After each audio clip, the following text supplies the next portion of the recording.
show. We discuss the Harden Giannis showdown, the streaking Magic and Hornets, and Anson Lance.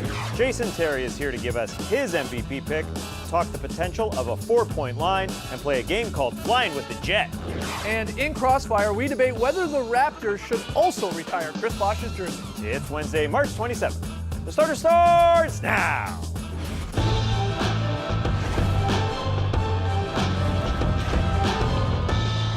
Good evening, Sweet World, and welcome to The Starters, presented by Jack Daniel's Old No. 7 and Tennessee Honey. I'm J.E. Skeets, alongside me as always, Taz Mellis. We got the Aussie Lee Ellison over yonder. That's the bearded one. That's Trey Kirby. Hey-o! Hey-yo! Trey, what's up tonight? Well, I'm here at the internet looking for your best tweets at #TheStarters. And guys, Chris Bosh had his #1 retired by the Miami Heat last night, and it was a fun ceremony.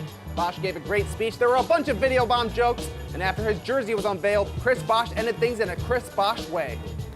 What I'm gonna do is scream at you, and I want you to scream right back at me one more time just to give some old memories. Is that cool? Come on! Come on! Come on!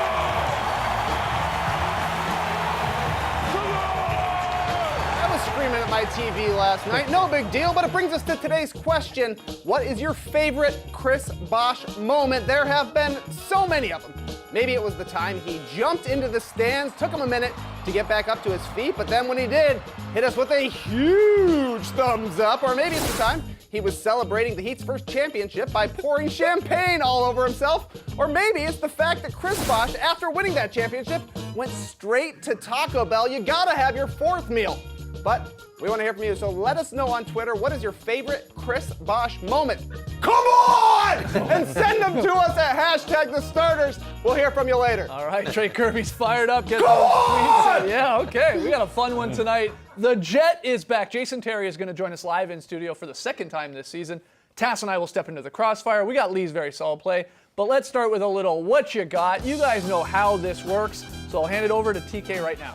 Last night, Giannis Antetokounmpo and James Harden squared off for the final time this season. While neither MVP candidate had a great game, the Bucks beat the Rockets, and the debate is raging. We've only got 2 weeks left in the regular season, so where do you guys stand? If the season ended today, who's the most valuable player, Giannis or Harden? What you got today?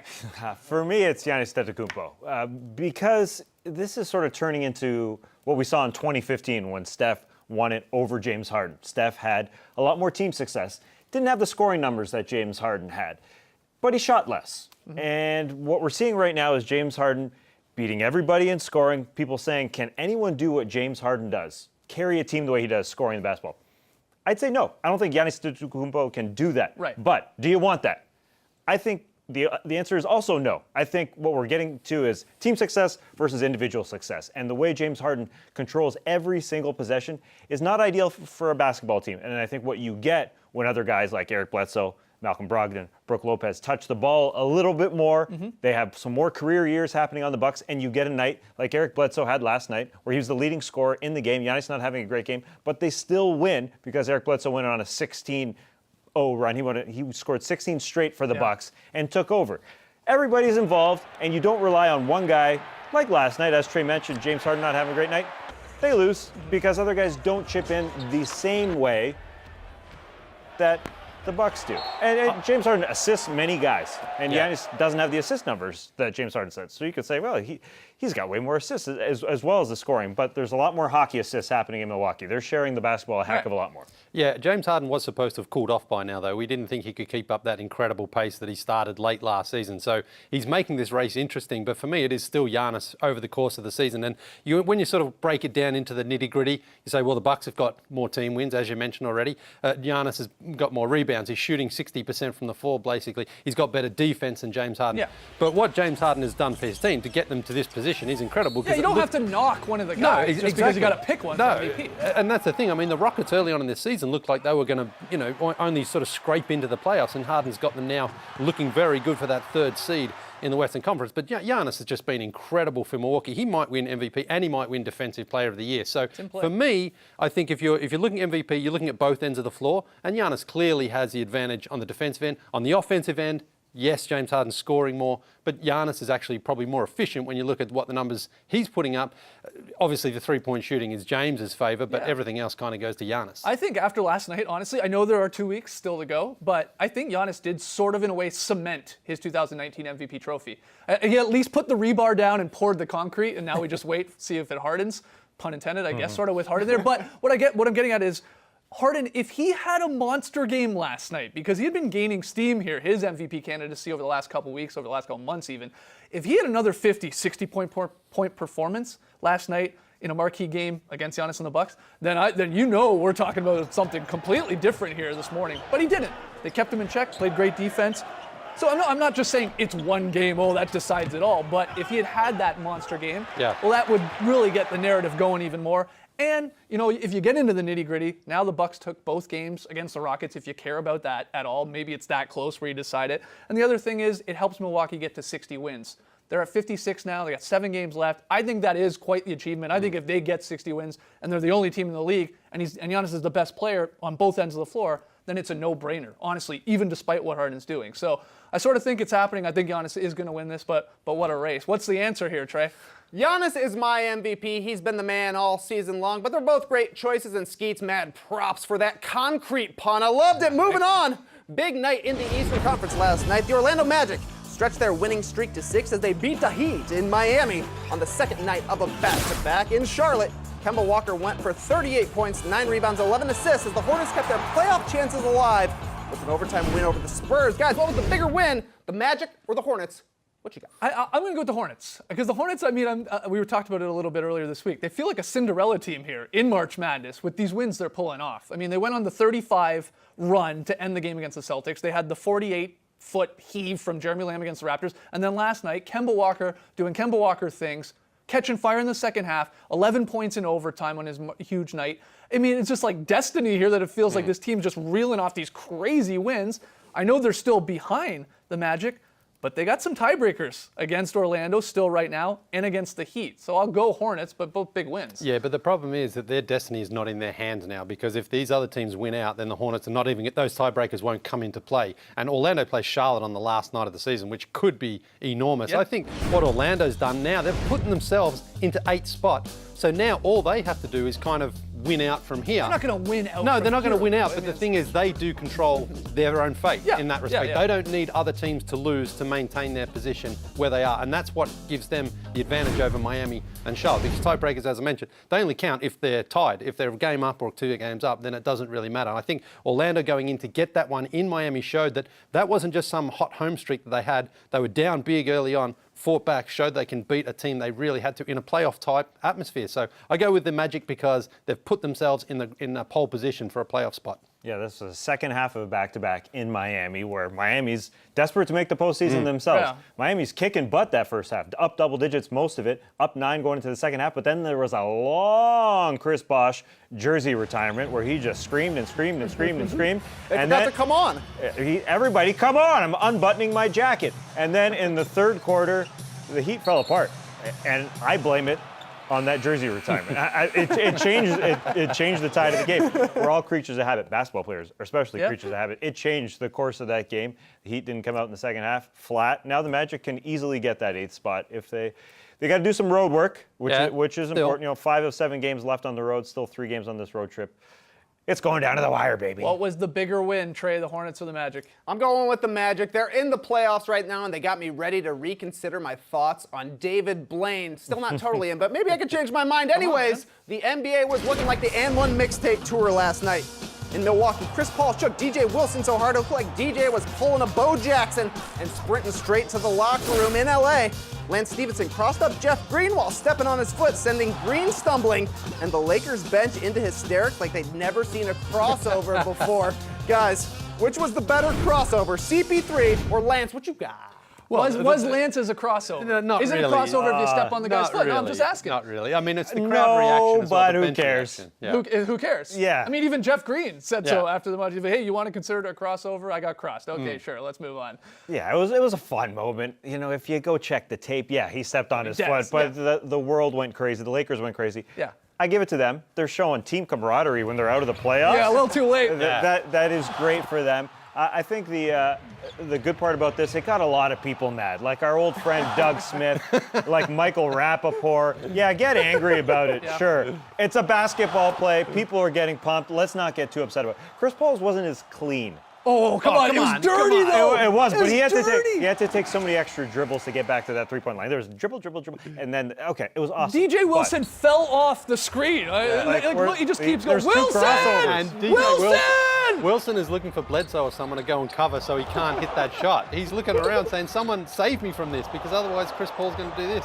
I mean, Chris Paul knocked in a three-pointer as well, a step back. I mean, that adds to it. Yeah. Deeper shot, you know? In ESPN's estimation, it was 30 feet that DJ Wilson traveled. That's a lot of feet. That's amazing. Okay, so we're sort of torn on this one. Trey, what's the answer? Better crossover. I got to go with Chris Paul. Okay. DJ Wilson, I heard, went 30 feet on that I probably crossover. just made that up. Well, I mean, he went from the three-point line all the way over to the baseline, on the other 30 side of the feet. net. It's pretty far. All right, we got to take a break. When we come back, Tass and I are going to step into the crossfire to debate whether the Raps should retire Bosch's jersey next. Don't go anywhere.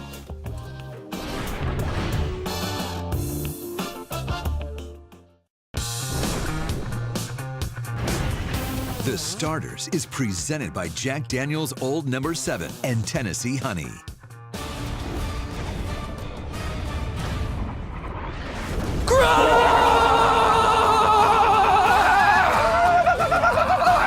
Welcome to Crossfire. Here's how this will work. The champ and the challenger will go head-to-head for 3 questions. At the end of it all, I declare a winner, and they pose with this real gold and diamonds belt. Our first question, round 1. The Miami Heat retired Chris Bosh's number 1 last night, but as y'all know, Bosh is one of the greatest Raptors ever, played more seasons up north than in Miami. Guys, what do you think? Should the Raptors retire Chris Bosh's number 4 jersey? Here we go! Yes, CB4, that's right. He should be retired. There's 4 locks, right? Vince, DeRozan, Lowry, and Chris Bosh. That's a no-brainer. He was a 5-time All-Star. He was an All-NBA guy up there. He was posting 24 and 11s in his final season. Now, he didn't have the playoff success as some of the more recent guys like DeRozan and Lowry, but come on, he's still one of the leaders in a lot of their categories: total rebounds, total blocks, win shares, stuff like defensive win shares. So yeah, he's a no-brainer. He didn't win a thing. I find it lame. A guy retired his jersey somewhere else, and then he's going to retire it where he did far less. I'm not talking about win championships. He got to the playoffs twice in 7 seasons. So did Vince. He won 3. No, he won a playoff series. Okay, Vince won a playoff series. One. Chris Bosh won 3 playoff games. Vince is far different. There's a cultural impact. He may have kept the team there to some degree. It's way different. Chris Bosh, I love Chris Bosh, but he's already had his jersey retired. You want to retire Garbajosa's jersey. That's a garbage host. I don't know. Round 2 coming right up. The Clippers clinched a spot in the postseason with a win against the Timberwolves last night. Then they popped champagne in the locker room to celebrate. Guys, no one expected the Clippers in the playoffs this season, but what do you guys think is the most surprising part of the Clippers season? Here we go. I think it's Danilo Gallinari's resurgence, because it feels like this resurgence has attempted to come back several times. You know the old joke about Doc Rivers. He likes signing guys that he used to play against in the Eastern Conference that are far too old. Well, this time it worked. Danilo, his best season of his career right now, 20 points per game, the most efficient, and I find it amazing, not only the best percentages, but the entire offense goes around him, and he shoots 44% from the three-point line. It's amazing. Very surprising. Also surprising how the Clippers are doing this sort of rebuild on the fly while being competitive.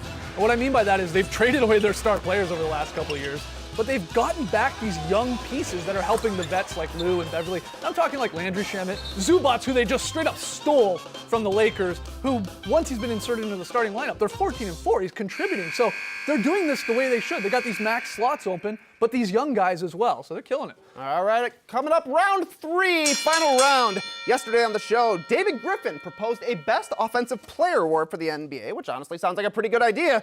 But what about y'all? What's a new NBA award you'd like to see? Here we go. Well, the NBA's Defensive Player of the Year generally goes to the big guy, right? To your centers like Rudy Gobert, even your wing guys like Kawhi and Draymond Green. That's fine. They're important defensive key pieces. But what about the guards? What about the little guys that can defend?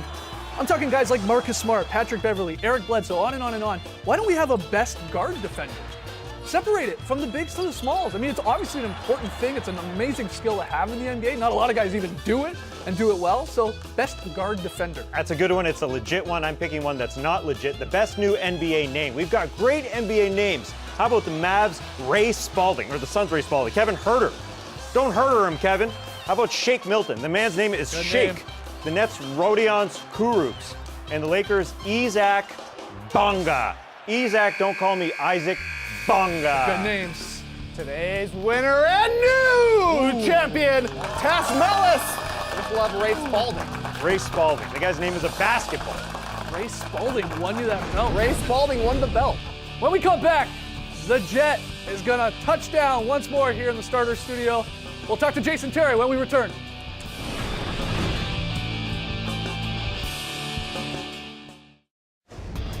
Giannis or Harden? Who you got? Coming up at 6:30 Eastern, 3:30 Pacific, MVP voter Steve Ashburner joins us live to weigh in. We've got questions as well for Anthony Slater, who's on the Warriors beat. Right after the starters, join us for 10 Before Tip, presented by Ford. Welcome back to the show. Joining us, it's 19-year NBA vet. He's on Yahoo's The Bounce, just over there in our studio, a little bit later. Somewhere Somewhere over over there. there. Thanks for coming on, Jet. Appreciate it. Anytime. Appreciate it. I know you just flew in because you were on the call yesterday. Giannis against James Harden. So we got to ask you, you played with both these guys. Yep. Who's your pick for MVP right now? Well, I had James, still got James, because of historically the season he's having, statistically scoring, his numbers are up. And then everybody wants to bombard him about his defense. Right. But defensively, he's number 2 in steals. He's number 1 in deflections. And post defense, nobody can score on this guy. So they're knocking him for his D, but he's definitely playing a lot better defense this year. But nothing against Giannis. Cannot take away anything this season he's having. When I was with Dirk in 2007, he won the MVP. 2006, 2007, Right. he won the MVP. We had the best record, and statistically, he didn't have those gaudy numbers. Right. It probably was the least amount of points he had scored in that period of time. And so Giannis's impact is felt. But they definitely got a great team as well around him within a good system. And so I think that's why their record is what it is. But Giannis is right there. I mean, it's close. This may be the closest MVP race we've had since probably Shaq and Nash, which Shaq won't say it was that close. Right? He will not say. You're bringing the defensive stats here. We're supposed to be the guys, the geeks with the my stats. bad, my bad. No, that's great stuff. Now, recently you announced that you're going into the Big Three this season. Congratulations. Yep. Part of the trilogy. 3, baby. A player captain. You got other captains, or is just you solo captaining? Couple other captains, which they haven't named yet. But I'll be calling KG Big Ticket, see if he wants to join me. Interesting. All right, good to You know know. what I mean? So, I don't know. I got a couple other guys that I'm looking at, former teammates that I will pick, that I right. know the chemistry is already good. You know, once you're a teammate with a guy, You're good. chemistry's always Right. good. There's a 4-point shot in that league. Oh, it's mine. It's all yours. Is that all you're going to shoot? I'll be the 4-point assassin. Do you think the NBA should ever adopt that, or is it just a Big Three type thing? I would try it out in the All-Star game first, see how it goes. Yep. But, I mean, with the range guys are shooting with right now, I mean, I watched Brook Lopez last night at crazy. 7 feet. I mean, it's nuts. Steph Curry, obviously. The rookie Trae Young shoots it from deep. Damian Real Lillard. deep, yeah. Luka. Yeah. I mean, these guys are shooting the ball from so far. Should we give them an extra point? Why not? That would have 200-point games. It'd be incredible. Is this just you trying to get back into the NBA by the 4 100%. I can play till I'm 50 shooting 4-pointers. Before we let you go, we want to play a fun little game here. Let's do it. It's called Flying with the Jet. Oh, boy. All right, you've been on a lot of airplanes. Like Tat said, you already were on one this morning, flying back sir. here. So rapid fire, we want to get your advice on some airplane etiquette or flying tips, okay? So the first one, aisle or window? What does the Jet say? Window. Window. Gotta see what's going on in case it gets a little bumpy.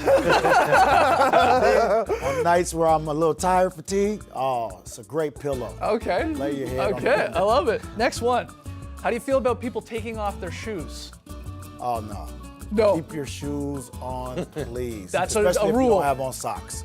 That is the worst. Yeah, if you don't have socks on, definitely. But even with socks, yeah. Yeah. No. Keep your shoes on, buddy. Okay, excellent. Is it rude to recline your seat, to lean back? I'm very guilty of this, and I just do it naturally. And I did it the other day, and a guy just whacked me in the back, and I almost stood up, but he had a Maverick hat on. So He's like signing autographs. my bad. So, Okay, so fine. definitely rude. Okay. Maybe you already answered this one. Movie or taking a snooze? Which one do you prefer? If it's those long 4 and a Yeah, half, let's say 5 that. hour flights, we're gonna watch a movie first and Yep. snooze off during the movie. You flew so many times. You flew so many times. You must have watched a lot of movies. Is that Too fair? many. Yeah. Too many movies. But you know what? Now, because I'm embarking on my coaching career, I watch a lot of film. Oh, okay, smart. All right, final one here. How do you feel about people bringing food onto the plane? Guilty. I'm another one. I mean, I'm bringing TGI Friday. Wow. Chick-fil-A. I mean, people are like, you didn't bring me in? Yeah, because the smell, it yeah, smells the so smell good. It's crazy. So, yeah, I'm guilty. Guilty as charged. Jet, can't thank you, man, enough for coming on the show. Really appreciate it. Anytime. You came on twice this year. It's very rare in Starters history. Love to do it again. Oh, we'd love to have you back on. Jason Terry, everyone, we got to take a break. When we come back, Lily hits us with the very solid play. Don't go anywhere.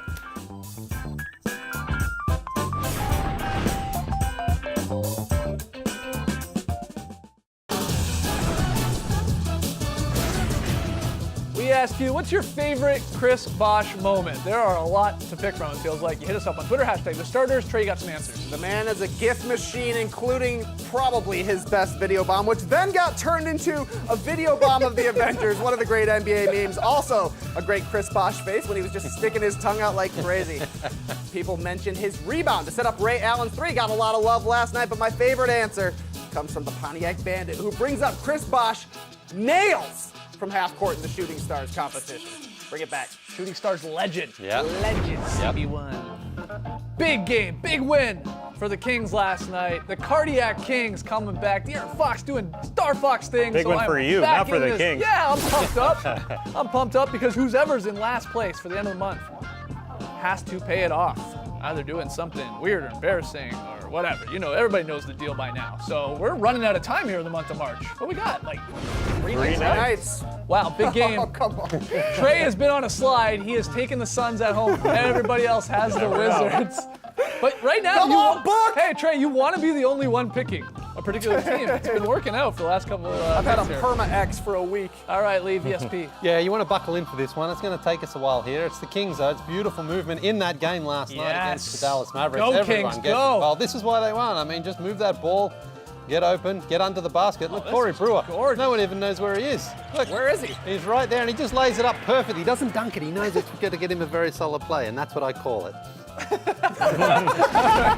We got some fan signs. Yes, we do. This is Zach and his siblings there in Cleveland. Beautiful sign. Great job, guys. That's what I call a side.